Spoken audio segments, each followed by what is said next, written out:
اب میرے بھائیوں دل تھام کے آج میں نے کئی ایسی باتیں کرنی جو میں نے ابھی تک کبھی بھی نہیں کی, کسی ویڈیو میں بھی نہیں کی, اور ایون اپنی نجی محفلوں میں بھی نہیں. کچھ باتیں ایسی بھی ہیں کیونکہ ظاہر ہے کہ اب محرم کا مہینہ, تو میں اس کو کھول کے پھر ذرا چیزوں کو بیان کر دوں.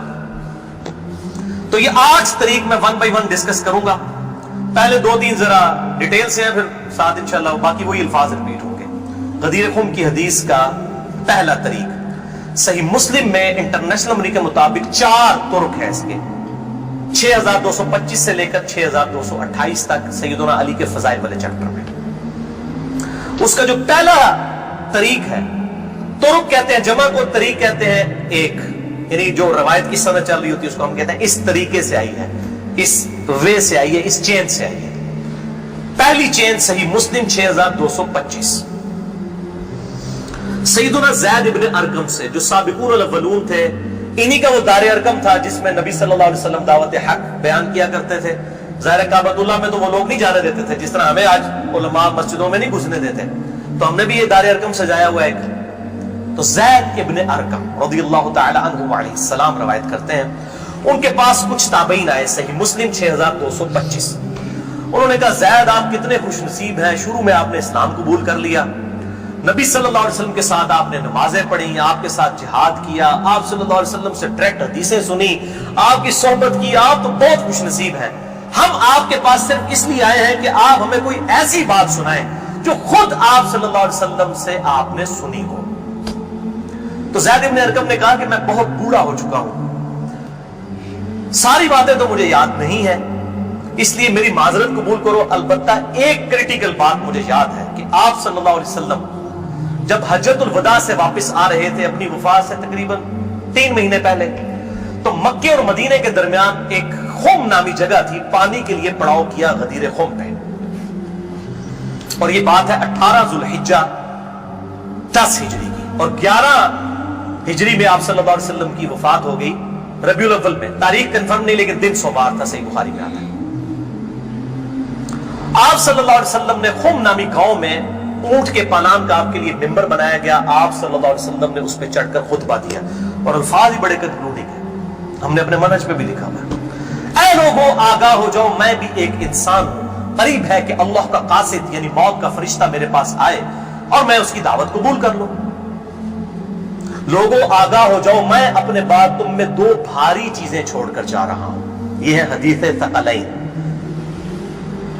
ان میں سے پہلی چیز اللہ کی کتاب ہے, اس میں ہدایت ہے, اس میں نور ہے. تم اللہ کی کتاب کو پکڑو, اپنا تعلق اس کتاب کے ساتھ مضبوط کرو. اللہ کی کتاب اللہ کی رسی ہے, جو اس کو پکڑے گا ہدایت پر ہوگا, جو چھوڑ دے گا گمراہ ہو جائے گا. پھر زید بن ارقم کہتے ہیں آپ صلی اللہ علیہ وسلم ترغیب دلاتے رہے, اللہ کی کتاب, اللہ کی کتاب, اللہ کی کتاب, لیکن امت نے چھوڑ دی کتاب. اور پھر آپ صلی اللہ علیہ وسلم نے فرمایا دوسری بھاری چیز میرے اہل بیت ہیں, میں اپنے اہل بیت کے معاملے میں تمہیں اللہ سے ڈراتا ہوں, میں اپنے اہل بیت کے معاملے میں تمہیں اللہ سے ڈراتا ہوں, میں اپنے اہل بیت کے معاملے میں تمہیں اللہ کا خوف دلاتا ہوں. اچھا, اب ظاہر ہے اس زمانے میں بھی لوگ موجود تھے, لوگوں کے کان کھڑے ہو گئے. حضرت معاویہ بن ابی سفیان رضی اللہ تعالیٰ عنہ کا دور تھا, تابعین نے سیدھا سوال ہی عجیب و غریب کر دیا. انہوں نے کہا زید یہ حضور کی بیویاں اہل بیت نہیں ہے؟ دیکھو,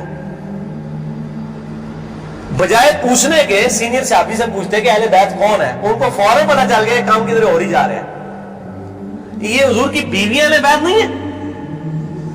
زید بن ارقم نے کہا کہ بیویاں اہل بیت ہیں, لیکن یہاں پر وہ مراد نہیں ہے, یہاں پر تو نبی صلی اللہ علیہ وسلم کے خاندان کے لوگ مراد ہیں.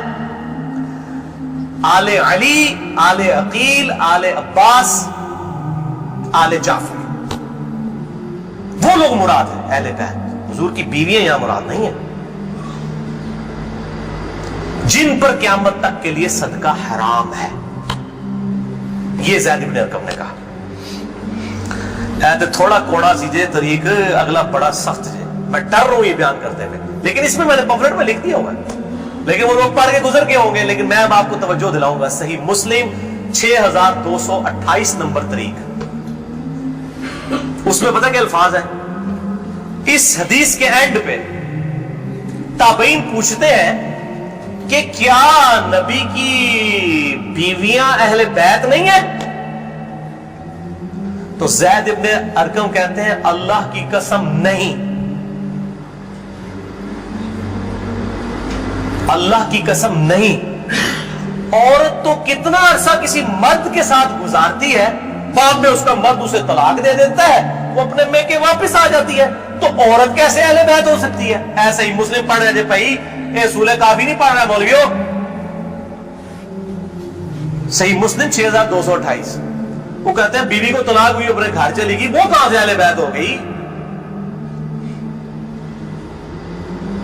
یہاں تو نبی صلی اللہ علیہ وسلم کے خاندان والے مراد ہیں جن پر قیامت تک کے لیے صدقہ حرام ہے۔ زید ابن ارقم کو ریال نہیں ملتے تھے، نہ سعودیہ سے نہ ایران سے، وہ تو صحابی تھے نا رضی اللہ تعالیٰ عنہ، حق بیان کیا انہوں نے۔ اچھا یہ نہ سمجھیں یہ کہہ دیں کہ زید ابن ارقم کا اجتہاد ہے، اے بھائی اجتہاد نہیں ہے، سن لو۔ ایک معنوں میں اہل بیت بیویاں ہیں سورۃ الاحزاب آیت نمبر 33 کے تحت، لیکن یہ جس اہل بیت کے بارے میں اللہ سے ڈراتا ہوں ان کے ساتھ اس نے سلوک کرنا، یہ وہی لوگ تو ذبح ہوئے ہیں، آل عقیل ذبح ہوئے، آل جعفر ذبح ہوئے، آل عباس جعفر ہوئے، آل علی ذبح ہوئے، انہیں کی اولادیں ذبح ہوئی نا۔ یہ 72 جو ہم شہدائے کربلا کہتے ہیں انہیں کے بارے میں ڈرایا تھا، جن کے بارے میں بھی خبر دی گئی تھی کہ ان کے ساتھ امت برا سلوک کرے گی۔ اچھا یہ زید ابن ارقم کا اجتہاد نہیں ہے میرے بھائیوں، اس کی سپورٹ میں میں صحیح مسلم سے 2 مرفوع حدیثیں اپنے محبوب صلی اللہ علیہ وسلم کی حدیثیں بیان کرتا ہوں۔ سنیں پہلی حدیث انٹرنیشنل نمبر کے مطابق صحیح مسلم میں 6261 نمبر، اما عائشہ رضی اللہ تعالی عنہا وعلیہ السلام خود روایت کر رہی ہیں کہ ایک دن نبی صلی اللہ علیہ وسلم اس حال میں برآمد ہوئے کہ آپ صلی اللہ علیہ وسلم نے ایک کالے رنگ کی چادر اوڑھی ہوئی تھی جس پہ نقش و نگار بنے ہوئے تھے جیسا کہ اونٹ کے کجاووں کے ہوتے ہیں، کالے رنگ کی منقش چادر اوڑھی ہوئی تھی۔ اتنے میں سیدنا حسن آئے، آپ صلی اللہ علیہ وسلم نے ان کو اپنی چادر کے نیچے لے لیا، پھر سیدنا حسین آئے، ان کو اپنی چادر کے نیچے لے لیا، پھر سیدہ فاطمہ آئی، ان کو اپنی چادر کے نیچے لے لیا، پھر سیدنا علی آئے، ان کو بھی اپنی چادر کے نیچے، ان چاروں کو لیا، اور 5ویں خود، جس سے 5 تن پاک کا ہم کانسیپٹ لیتے ہیں، 5 اس چادر کے نیچے لیا۔ سیدہ عائشہ کو نہیں لیا، پوائنٹ ٹو بی نوٹڈ، وہ راوی ہیں، وہ دیکھ نہیں ہے منظر، اور اما عائشہ دیکھ لیں کتنی منصف مزاج تھی، انہوں نے یہ روایت بیان کر دی، ورنہ کسی درجے میں اپنے بارے میں بھی سوچ سکتی تھی کہ مجھے نہیں لیا گیا، لوگ کل کو سوال کریں گے کہ آپ کو کیوں نہیں لیا گیا، آپ اہل بیت نہیں تھی، یقیناً تھی، لیکن یہ والا معاملہ جو ہے وہ ایکسٹرا آرڈنری ہے، اسپیشل پروٹوکول ہے۔ چادر کے نیچے لیا، پھر آپ صلی اللہ علیہ وسلم نے سورۃ الاحزاب کی آیت نمبر 33 پڑھی، انما یرید اللہ لیذھب عنکم الرجس اہل البیت ویطہرکم تطہیرا۔ اے نبی کے گھر والوں، اللہ تو صرف یہی چاہتا ہے کہ ہر طرح کی ناپاکی تم سے دور کر دے اور تمہیں خوب صاف ستھرا کر دے۔ راویہ اما عائشہ ہے، خود چادر کے نیچے نہیں ہے، علی، حسن، حسین اور سیدنا علی، سیدہ فاطمہ ہے، اور نبی صلی اللہ علیہ وسلم 5ویں خود۔ تو زید ابن ارقم نے کوئی غلط بات نہیں کی ہے، ان کو یہ حدیثیں پتہ تھی۔ اور دوسری حدیث صحیح مسلم سے ہی انٹرنیشنل نمبر کے مطابق 6220 نمبر، یہ بڑی لمبی حدیث ہے، میرا ٹاپک کسی دوسری طرف چلا جائے گا اور کچھ بڑھ جانا ہے، چونکہ میں اس کو لکھ چکا ہوں 150 روایتوں والے 72 والے احادیث والے، لہذا میں اس کا ایک پورشن بیان کرنے لگا ہوں، باقی جسے شوق ہو تو وہ پڑھ لیں، اس کے اندر میں نے لکھا ہے اس کا پورا طریقہ، ورنہ معاملہ کہیں سے اور ہی نکل جانا ہے، پھر سب و شتم والا ایشو ڈسکس ہو جانا ہے، حضرت معاویہ کے دور میں جو سیدنا علی کے پر لعنت ہوتی تھی، وہ والا ٹاپک اس میں ڈسکس ہو جانا ہے، اس لیے میں اس حدیث کا آخری جز بیان کر رہا ہوں کہ سیدنا سعد ابن ابی وقاص رضی اللہ تعالیٰ عنہ کہتے ہیں کہ جب آیت مباہلہ نازل ہوئی نجران کے عیسائیوں کے ساتھ، نبی صلی اللہ علیہ وسلم کی 1-to-1 ڈیبیٹ ہوئی، اینڈ پہ ہوا کہ ٹھیک ہے مباہلہ کرتے ہیں، کون حق ہے کون باطل ہے۔ سورہ ال عمران آیت نمبر 61 نازل ہوئی، فَقُلْ تَعْالَوْا نَدْعُوا أَبْنَاءَنَا وَأَبْنَاءَكُمْ وَأَنفُسَنَا وَأَنفُسَكُمْ وَنِسَاءَنَا وَنِسَاءَكُمْ وَأَنفُسَنَا وَأَنفُسَكُمْ، کہ نبی صلی اللہ علیہ وسلم کو کہا گیا کہ ان کو کہو اپنے بیٹوں کو لے آؤ، ہم بھی اپنے بیٹوں کو لے آتے ہیں، تم بھی اپنی عورتوں کو لے آؤ، ہم بھی اپنی عورتوں کو لے آتے ہیں، تم خود بھی آ جاؤ ہم خود بھی آ جاتے ہیں، پھر اللہ کے حضور اوپن میدان میں دعا کرتے ہیں، جھوٹے پہ اللہ کی لعنت، اس کو مباہلہ کہتے ہیں، لیکن نہیں آئے۔ سعد ابن ابی وقاص کہتے ہیں کہ نبی صلی اللہ علیہ وسلم قرآن میں کیا حکم آیا تھا؟ اپنے بیٹوں کو لے کر آؤ، تو کس کو لے کے آئے؟ سیدنا حسن، سیدنا حسین، سیدنا علی، اور ساتھ کیا تھا؟ اپنی عورتوں کو لے کر آؤ۔ نبی صلی اللہ علیہ وسلم کی عورت کون تھی؟ سیدہ عائشہ، سیدہ حفصہ، باقی امہات المومنین، لیکن ان کو نہیں لائے، سیدہ فاطمہ کو لے کر آئے۔ Point to be noted. نازبیوں کے لیے پکی، اگر آپ کو کہے اپنے گھر کی عورتوں کو لے آؤ تو سب سے پہلے بیوی لائی جاتی ہے۔ آیت مبارکہ میں بیوی نہیں آئی، سیدہ فاطمہ آئی ہے۔ اگلی کہنا آپ سمجھ جاؤ بھائی زید بن ارقم نے کیوں کیا؟ صحیح مسلم 6228 کہ بیوی تو خاوند کے ساتھ کافی عرصہ گزارتی ہے، جب طلاق ہو جائے تو وہ اپنے میکے واپس چلی جائے۔ حالانکہ نبی صلی اللہ علیہ وسلم نے کسی کو نہیں دی طلاق، لیکن اتنی ننگی بات اس لیے ان کو کرنی پڑی، اتنی سخت بات، تاکہ حق کھل کے بیان ہو۔ اور نبی صلی اللہ علیہ وسلم نے بھی آپ دیکھ لیں قرآن میں حکم تھا عورتوں کو لے کر آؤ، بیویاں نہیں لے کے آئے۔ سیدہ فاطمہ تو ساتھ لے کے آئے۔ یہاں سے بھی پاکستان پاک والا کنسپٹ، یہ پاک والا وہ معصومیت والا عقیدے کی میں بات نہیں کر رہا، اہل سنت کا جو عقیدہ ہے، منہج ہے، اس کی بات کر رہا ہوں۔ لہٰذا سیدنا زید ابن ارقم رضی اللہ تعالیٰ عنہ کی تشریح بالکل درست ہے۔ تیسرا طریق امام ابن ابی عاصم کی کتاب السنہ 1158 نمبر حدیث ہے، سیدنا علی رضی اللہ تعالیٰ عنہ خود راوی ہیں کہ غدیر خم پہ آپ صلی اللہ علیہ وسلم نے صحابہ کو جمع کر کے کہا کہ اے میرے صحابہ، کیا تم اللہ کو رب مانتے ہو، مجھے اپنا پیغمبر مانتے ہو؟ سب نے کہا بلا یا رسول اللہ، کیوں نہیں؟ پھر کہا کیا تم اللہ اور اس کے رسول کو سب لوگوں سے بڑھ کر معبود سمجھتے ہو؟ نے کہا کیوں نہیں؟ پھر آپ صلی اللہ علیہ وآلہ وسلم نے فرمایا کہ پھر اگر تم مجھے اور اللہ کو محبوب رکھتے ہو، پھر فرمایا من کنت مولاہ فہذا علی مولاہ، پھر جس کا مولا میں اس کا مولا علی۔ جگری یار، مولا کا مطلب جگری یار، جس سے سورہ التحریم کی آیت نمبر 4 میں ہے ان اللہ ہوا مولا ہوا جبریل و صالح المؤمنین، اللہ کے نبی کا مولا ہے جبریل، فرشتے اور تمام صالح مومنین مولا ہے۔ نبی صلی اللہ علیہ وسلم ان کے مولا ہے، وہ ان کے دلی محبوب ہے۔ ہم اپنے مولویوں کو بھی مولانا کہہ رہے ہوتے ہیں نا، دلی محبوب مشکل کچھ آگے مانا نہیں ہوتا، دلی محبوب، جگری یار، بیسٹ فرینڈ۔ چوتھا طریق سنن نسائی الکبریٰ میں انٹرنیشنل نمبر کے مطابق 8478 سیدنا ابو طفیل عامر بن واصلہ رضی اللہ تعالیٰ عنہ، یہ وہ صحابی ہیں جو سب سے آخر میں فوت ہوئے ہیں 110 ہجری میں، نبی صلی اللہ علیہ وسلم کی وفات کے بعد 100 سال تک زندہ رہے ہیں۔ یہ ابو طفیل عامر بن واصلہ جنگ جمل صفین نہروان میں سیدنا علی کے ساتھ رہے ہیں، کدھر 37 ہجری میں جا کے جنگ جمل صفین ہو رہی ہے اور کدھر 110 ہجری میں یہ فوت ہوئے ہیں۔ اور ان کی حدیثیں نبی صلی اللہ علیہ وسلم سے بھی روایت ہیں اور سیدنا علی سے بھی انہوں نے کئی حدیثیں روایت کی ہیں۔ وہ کہتے ہیں کہ کھلے میدان میں سیدنا علی رضی اللہ تعالیٰ عنہ نے، یہ صفین کا ہی موقع تھا، پبلک کو جمع کیا، اپنے ماننے والوں کو جو ساتھ تھے، شیعہ علی، شیعہ کا مطلب ہے گروہ کے بندے، تو پھر ان سے وہ حدیث بیان کی کہ ذرا مجھے بتاؤ نا کہ تم لوگوں نے نبی صلی اللہ علیہ وسلم سے یہ حدیث سنی تھی؟ تو کئی لوگ گواہی کے لیے کھڑے ہو گئے۔ پھر وہ پوری حدیث بیان کی جو آپ صلی اللہ علیہ وسلم فرمایا النبی اولیٰ بالمؤمنین من انفسہم، نبی صلی اللہ علیہ وسلم مومنین کی جانوں پر ان کی جانوں سے بڑھ کر حق رکھتے ہیں، اور نبی کی بیویاں امت کی مائیں ہیں۔ اس آیت کے تحت اے صحابہ اکرام، اے میرے امتیوں، کیا تم مجھے سب سے بڑھ کر محبوب رکھتے ہو؟ سب نے کہا بلا یا رسول اللہ۔ پھر آپ صلی اللہ علیہ وسلم نے مولا علی کا ہاتھ پکڑا، یوں بلند کیا صحابہ میں اور کہا من کنت مولاہ فہذا علی مولاہ، پھر جس کا جگری یار میں، اس کا جگری یار علی بھی ہونا چاہیے، ہاتھ پکڑ کر۔ اچھا ابو طفیل عامر بن واصلہ کہتے ہیں یہ حدیث جب میں نے سیدنا علی سے سنی تو میں ہل گیا، میرے دل میں قلق تھا کہ نبی صلی اللہ علیہ وسلم نے اتنی بڑی بات کی حضرت علی کے بارے میں، اور صحابہ اکرام نے رضوان نے گواہی دی۔ اس میں آگے الفاظ یہ موجود ہیں کہ اس میں ہی الفاظ موجود ہے کہ آپ صلی اللہ علیہ وسلم نے اسی حالت میں کہا اے اللہ، جو علی سے محبت رکھے اس سے محبت رکھ، جو علی سے دشمنی رکھے اس سے تو بھی دشمنی رکھ۔ یہ بہت بڑی بات ہے۔ ابو طفیل کہتے ہیں میں نے کہا یہ حدیث، میں کہتے ہیں باہر نکلا، میں نے کہا سب سے سینئر صحابی شروع کے مسلمان ہیں زید ابن ارقم، وہ پہلے تیار بیٹھے سن زید ابن ارقم, وہ تمہیں بھولے گا نہیں زید بن ارقم کون ہے.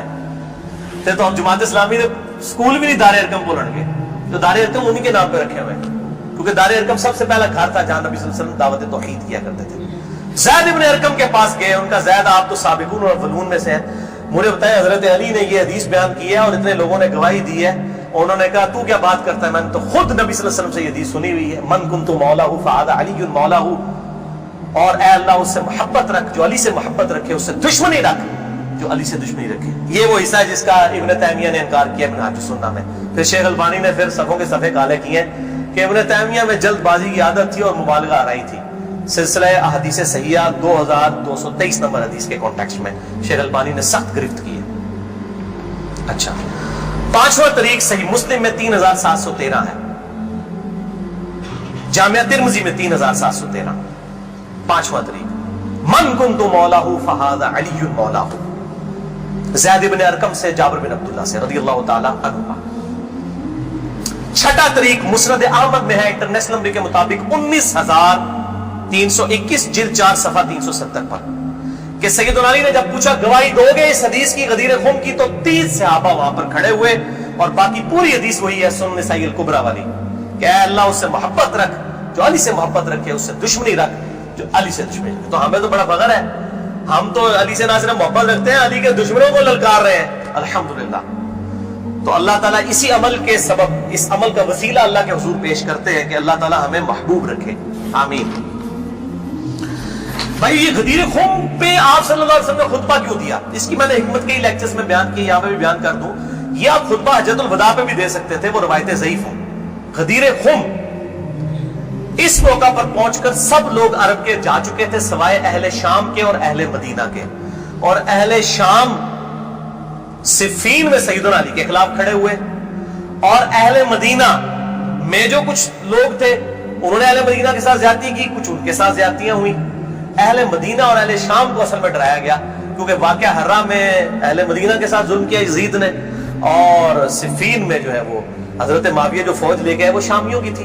اس لیے نبی صلی اللہ علیہ وسلم نے حضرت علی کے بارے میں یہ کریٹیکل حدیث وہاں پر بیان کی, تاکہ شامیوں کو اور اہل مدینہ کو ڈر سنا دیا جائے. یہ اس کی ٹیکنیکل ریزن تھی, یہ کوئی خلافت والا معاملہ نہیں تھا. وہ تو بخاری اور مسلم کی متفق علیہ حدیث ہے, صحیح بخاری میں 4460 نمبر حدیث ہے.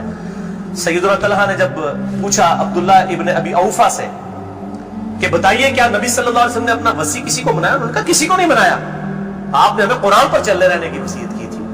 یہ جو وصی رسول والا ایشو ہے یہ اجماع صحابہ ہے, میں نے پورا لیکچر ریکارڈ کروا دیا ہے, مسئلہ نمبر 55B, وصی رسول کون ہے اور حدیث قرطاس کا تحقیقی جائزہ.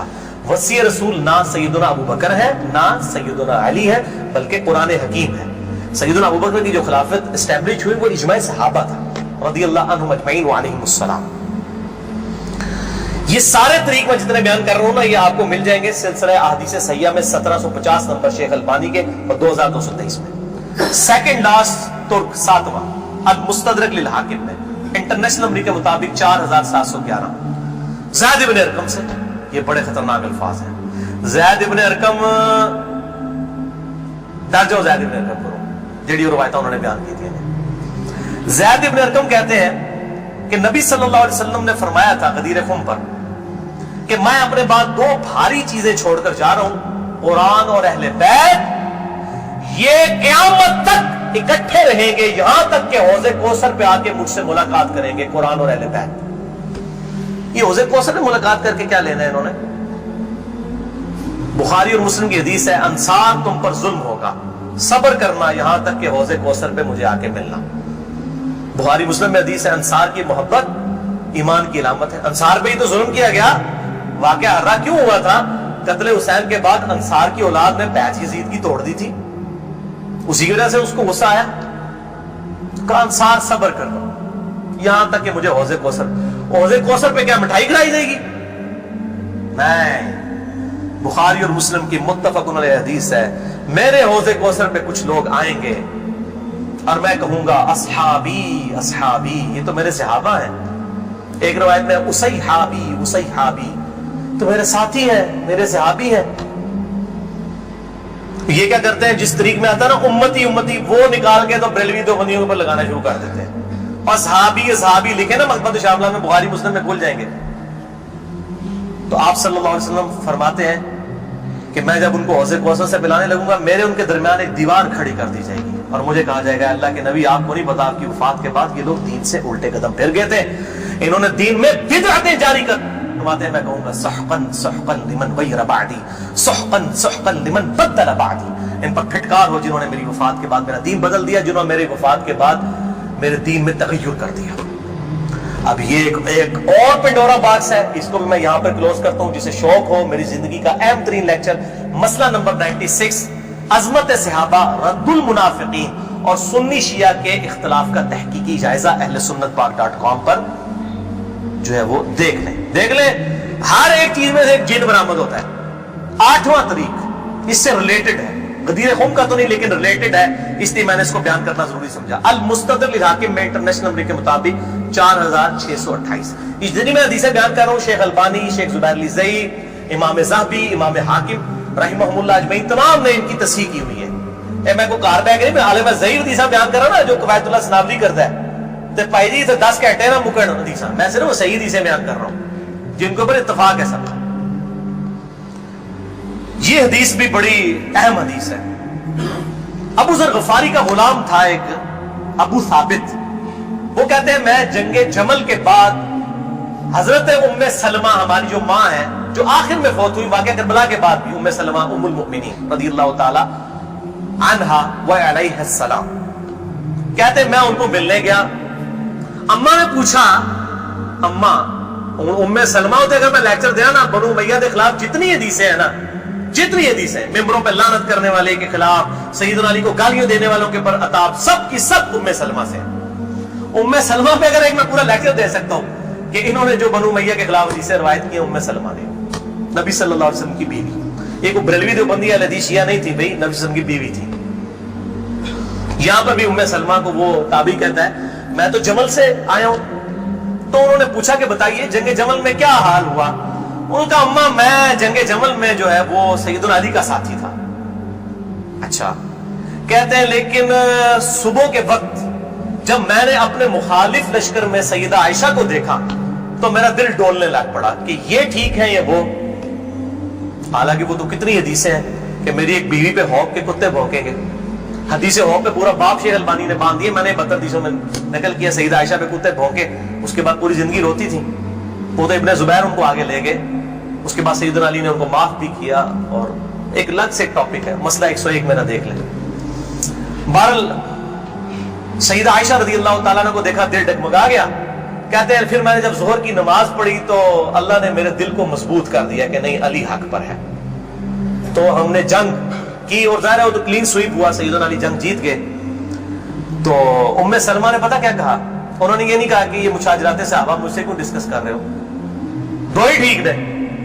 انہوں نے کہا ابو ثابت تو نے بڑا ہی اچھا کام کیا، میں حضور کی بیوی ہوں، میں نے خود نبی صلی اللہ علیہ وسلم سے یہ بات سنی تھی کہ قرآن اور علی یہ قیامت تک ساتھ رہیں گے یہاں تک کہ یہ مجھے حوض کوثر پہ آ کر ملیں گے. اس سے مراد ہی کہ حضرت علی زندہ رہیں گے، مراد یہ ہے کہ علی کا جو سٹانس ہے اور قرآن یہ ساتھ ہے، تو علی اور قرآن ساتھ رہیں گے یہاں تک کہ حوض کوثر پہ آ کے مجھے ملے.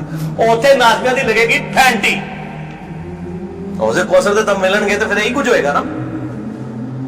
سحقن سحقن لمن غیر بعدی، وہاں پہ یہ ہوگا. اچھا، تو یہ الحمدللہ سارے طریق مکمل ہوئے. آخر میں 3 حدیثیں بیان کر کے اس کو کنکلوڈ کرتا ہوں. المستدرک للحاکم میں صحیح سند کے ساتھ 4717 نمبر حدیث ہے. ایک طریق شیخ البانی، شیخ زبیر علی زئی دونوں نے صحیح کہا. امام حاکم، امام ذہبی نے موافقت کی کہ آپ صلی اللہ علیہ وسلم نے فرمایا اللہ کی قسم ہم اہل بیت کے ساتھ جو بغض رکھے گا اللہ تعالیٰ اسے ضرور دوزخ میں داخل کرے گا. کہتے ہیں یزید کا معاملہ اللہ پہ چھوڑیں. امام ذہبی نے لکھا ہے کہ سب سے بڑا ناسبی یزید تھا، اللہ پہ چھوڑیں. بغض نہیں تھا، جو ممبروں پر لعنت کرواتے تھے بغض نہیں تھا. یہ پتہ نہیں کیڑی ایکویشن ہے. تو جھوٹا دفاع کرتے ہیں بنو امیہ کا. اور اسی کا طریق ہے 4712 نمبر اور سلسلہ حدیث صحیحہ میں 2488 شیخ البانی لے کر آئے ہیں. یہ بہت خطرناک ہے. آپ صلی اللہ علیہ وسلم فرمایا اگر کوئی شخص پوری زندگی حجر اسود اور مقام ابراہیم کے درمیان نمازیں پڑھتا رہے اور روزانہ روزہ رکھے اور اس حال میں مرے کہ اس کے دل میں بغض اہل بیت ہے, اللہ کی قسم ضرور دوزخ میں ڈال دیا جائے گا. وہ تو اڈیاں رواج دینا کس کام دیا نے بھائی, تو اڈیاں پکڑیاں کس کام دیا نے؟ اگر بغض اہل بیت ہے, باہر میں گیا سعودیہ کا پیسہ, باہر میں گیا ایران کا پیسہ, اپنی آخرت کی فکر کرو کہ نا خوش کر دے گو تسی اللہ دے بندے ہو, یاد کرو. دوسری حدیث امیر المؤمنین سیدنا ابو بکر الصدیق رضی اللہ تعالیٰ عنہ علیہ السلام کا قول صحیح بخاری میں حضرت حسین والے چیپٹر میں ہے, نبی صلی اللہ علیہ وسلم کی بیویوں والے چیپٹر میں نہیں ہے. امام بخاری کو پتا سی کہ اہل بیت کون ہے, اسپیشل اہل بیت کون ہے اور یوزول اہل بیت کون ہے. امام بخاری حضرت حسین والے چیپٹر میں اس کو لے گئے ہیں. 3751 سیدنا ابو بکر صدیق رضی اللہ تعالیٰ عنہ علیہ السلام کہتے ہیں کہ محمد صلی اللہ علیہ وسلم کی محبت کو اہل بیت کی محبت میں تلاش کرو. یہ ابو بکر صدیق کا فتویٰ ہے, رفع دین میں تلاش نہ کرو.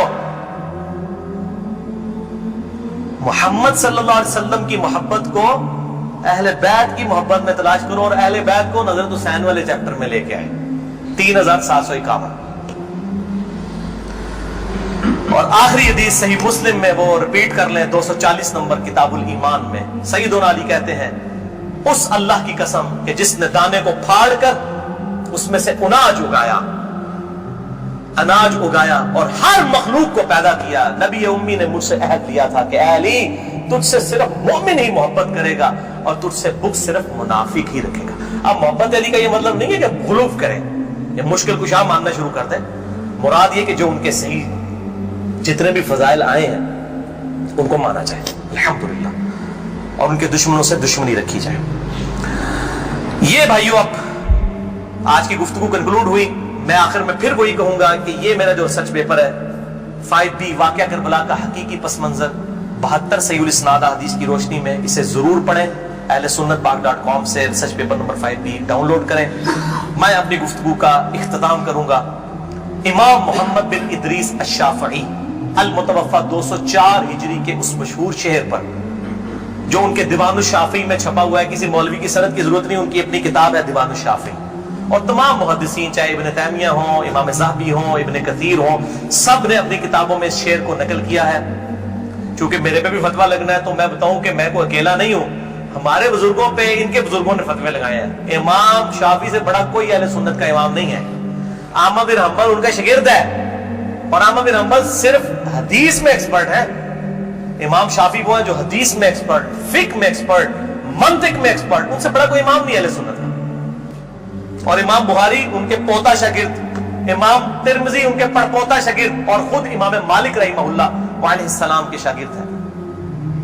دیوان الشافعی میں ان کا شعر ہے ان کان رفضا حب آل محمد صلی اللہ علیہ وآلہ وسلم, اگر آل محمد کی محبت کا نام تم کہتے ہو رافضی ہونا ہے, شیعہ بھی نہیں رافضی, فلیشہد الثقلان انی رافضی, تو جنوں انس گواہ ہو جاؤ, اے بریلویوں جو بندیو اہل حدیث شیعہ سب کے سب, چاہے جنوں میں ہو چاہے انسانوں میں ہو, من الجنتی والناس, وہ والا بھی من الجنتی والناس, گواہ ہو جاؤ. فلیشہد الثقلان انی رافضی, ہاں میں پھر رافضی, میرے رافضی ہونے پر گواہ ہو جاؤ.